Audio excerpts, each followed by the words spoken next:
that meant about everybody. We got Patreon. Look, we got notes. We got Patreon. Be rude, bro. Let's save it for Patreon. Yeah.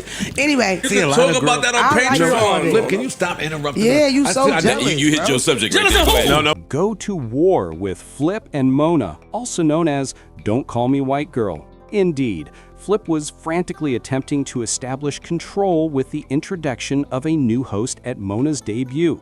However, Joel would act as an initiator in the background while Mona would dismiss it calmly. Let's review the main scenes in the program that illustrate these ideas first, and then we'll get into some science. The first significant event occurs when Mona accuses Flip of almost engaging in sexual harassment after he modifies her microphone and even draws attention to the fact that he did so while maintaining eye contact.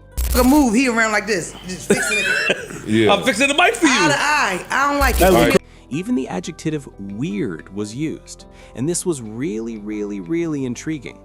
Because we all know how awkward Flip's previous relationship with Melissa Ford felt, with many fans pointing out that Flip frequently showed interest in Ford. You see, he was always inquiring about her sexual life and even intruded into her personal space.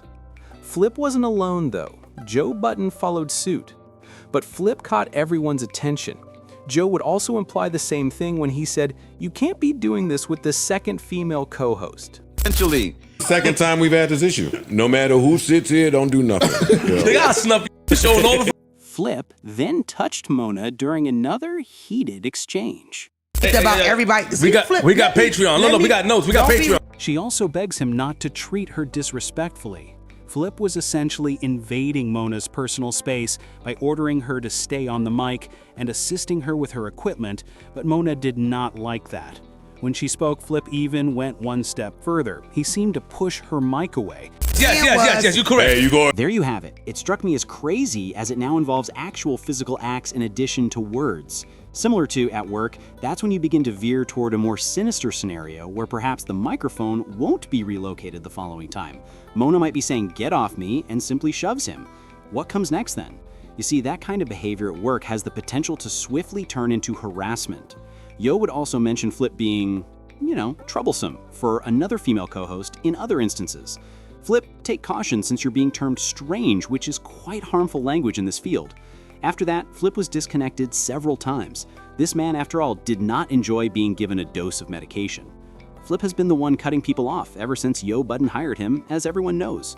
Flip had his own ideas and would often just blurt things out or have word salad, so Ish, Ice, Mark, Parks, and everyone else up there couldn't really get into word edgewise most of the time. He doesn't like that he's getting it back now. There were multiple instances. Initially, Flip is interrupted to the point where he is clearly irritated and declares that he's getting goosebumps. I only say that because he don't got no girls. Hold on, give me a second. I take extra measures. Don't talk over the new calls. I talk. No, she's talking over me. New calls, a bag too. I talk. Shout out to her. I think she deserves it. But that's remember the bag you said was gonna buy me the leather Italian bag? I'm about to get mad, yo. The old Celine vintage bag. All right, Flip, go ahead. What's up, big dog? I just got goosebumps. Yeah. I found that to be really intriguing, since it indicates that he is reacting physically to being interrupted, and Flip must now adapt. However, it's not until 2 more cutoffs that Flip is interrupted, at which point Mona chooses to ignore him and pose a query to Mark Lamont Hill. Just blurt things out. Well, now he's getting it back and he doesn't like it. There was several times. She seemed to be saying, "Okay, Flip, Mark, whatever you're talking about is irrelevant. How can we resolve this?" Nobody on that show enjoys it when people try to put another person's words above their own, so I do worry how the other cast members will handle that kind of interloping. Mona may need to exercise caution because she might not lose Flip. She might lose some Ice and Parks, which might lead to a risky situation where Joe is the only person who wants to be near her, which is fortunate since he is in charge. Speaking of Joe, however, Mona ignores and cuts off Flip. Mona continues by stating that Joe is the only person she enjoys conversing with due to his open-mindedness. He discusses the butt stuff and other sex-related topics. They have a conversation with Joe about eating butt or like little finger in the butt. You feel safe with him. Flip responds, however, by stating, yes, he does pay the bills. He's paying the bills. He's essentially saying, oh, of course, Mona, you like Joe Budden and his topics because he's currently the one covering your expenses. You mentioned that your YouTube channel was demonetized, didn't you? Perhaps you should rely on that individual. Additionally, there was a little brown nosing between Joe and Monica. To be quite honest, I wasn't prepared for that to occur to the degree that it did in this episode. She was attempting to attract Joe's interest. She was attempting to communicate. You are the man, Joe. The evil guys are with you. You and it, Joe. I am aware that it is not as effective from women to men as it is from men to women. I was taken aback. I didn't think Mona was like that, I said. However, it was caused by Joe Budden, who invested in her. She wanted to express her gratitude because she felt so endeared to him.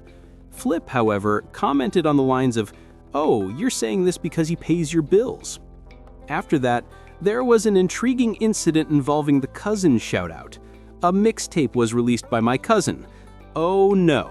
Apparently Mona's cousin is a rapper, and when she released the mixtape, Joe took offense since it violated the show's rule prohibiting anyone from promoting their friends or relatives. Flip attempted to enforce the rule. Chill with the mook jokes. However, Mona said, "Dude, quit playing with me." Flip is attempting to enforce the restrictions that were put upon him in this power battle. And it seems strange to Mona because she says, "You're not the Joe Budden in the Joe Budden Podcast. You let the chips fall where they fall, and I'll do myself. Remember, you're not a supervisor, so don't try to act like one. I co-host. It's okay if Ian and Joe Budden are at odds. Additionally, I won't do it the way you did, the way you attempted to take over the show. I will also be different, so let me finish my adventure. Do not attempt to use your wisdom to exert control over me under the guise of control. That is not necessary for me. That is not what I desire. I am not here because of you. I have a family. I have to take care of a full scenario, you know? So bro, get off my grass." And that's what's taking place at the moment. Mona concludes her last appearance on the show by stating that this was her first day, people were making inside jokes, and she felt excluded since she was unable to speak. They got their own little inside jokes, then it's like, and you walk up and they're like, it's very hard to get a word in. Let's be respectful. Okay? It stink a little bit. Ish previously mentioned that the Joe Budden Podcast does not have a pre-production meeting, something I have been mentioning on this channel for some time. They don't appear to have meetings. However, everyone would argue, "Oh, Danny, they do have meetings." Indeed, they do. They are constantly meeting. They say things like The View and, there are always discussions about what's new. Ish and Mona, however, are arguing the opposite. The rest of the actors would then kind of look like, "Damn, what are you saying?" While Mona proceeded to stir up controversy by claiming that the room smelled a little. That isn't even entirely true. No one is thinking, are they? Don't even try to play us like that. We take showers and put on our fragrance. That concludes it. In the episode, Mona and Flip stand in for the other animus. However, we must acknowledge that Flip does have equity in that workplace. Even though he may not always be performing his duties, people seem to admire him, most likely due to the manner in which he supports them outside of the pie, very likely as a result of his suggestions on content production. Even though he doesn't exhibit it on the show, he is most likely a kind person off it. Mona may detect blood in the pool, but she must exercise caution because if she gets too close to Flip, she could lose the room, which could lead to a dangerous situation. As for Mona, I think she was enjoyable. Although she seemed like a dope, I could see potential in her. She might make things difficult at work because if someone shows up and tries to win over the boss, it may throw off the dynamics of the team. And it appears that Mona is acting in that manner, so that might be seen on television. In addition, Mona was frequently shooting at Ice, and he was basically criticized for his political views. It goes without saying that there was a significant political event. "That's not going to cut it," she said simply. "That will not succeed. It was also entertaining." One similarity between Mona and Flip, Joe and Mark is that they are all podcasting prodigies, right? Since they don't provide entertainment, ice parks don't really have any skills. Furthermore, Manny's ability to dance gives him a superpower. He's a singer. It's typically the entertainers who bring things to the table, don't they? With their gravitas and their ability to use words strategically, the performers can take charge of a scene. She also possesses that. She took charge on a few occasions when Flip, Mark, and Joe were the only ones to take over as the A mic, so I would assume that Joe loved observing that. However, it should be noted that she was also making some blunders up there. Yelling at people, stalling discussions, failing to recognize when to change the topic, and discussing risky topics that could result in the channel being demonetized.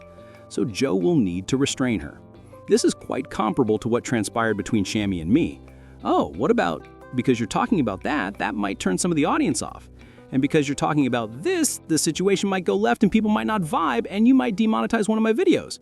Stop! The king would be talking and going off, as I recall. Naturally, he was dealing with all of those issues on a different level, but it's essentially the same thing that occurs when you have to restrain someone. We'll also check to determine if Mona is receptive to criticism. She doesn't have as much influence over this show as she does on her own, and she wasn't on $1 million worth of game for very long, so I think it will be difficult for her. So, is it possible that we may end up in the same situation where Mona stops by for coffee? Tell me what you think, though. Mona? Did you like her? Do you think Melissa Ford should return? Because that is another aspect of this. Essentially, Melissa Ford appears to have been substituted, not only by Mona, but by Sasha as well. But I don't think Sasha is a legitimate co-host. She just showed up, I believe. She's not getting paid, in my opinion. People call her a guest. She has many shortcomings, in my opinion, but also possesses a superpower, the ability to stand up and dance.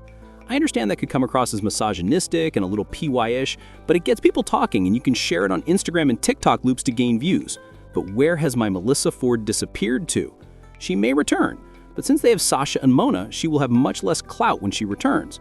Oh, and now watch out, Flip. Buddy, it seems like you are in a different day now, and if you wait it out, we'll see how you react to this sudden change. Hell, even if you live to 2026. It has a lot of stuff. There are several excellent places to learn about the background of Rory and Mal and the Joe Budden Podcast. On my Patreon, Rory has done numerous places. Innumerable videos on content are also available, and some of the ones that I create are among them. Additionally, there are many podcasts.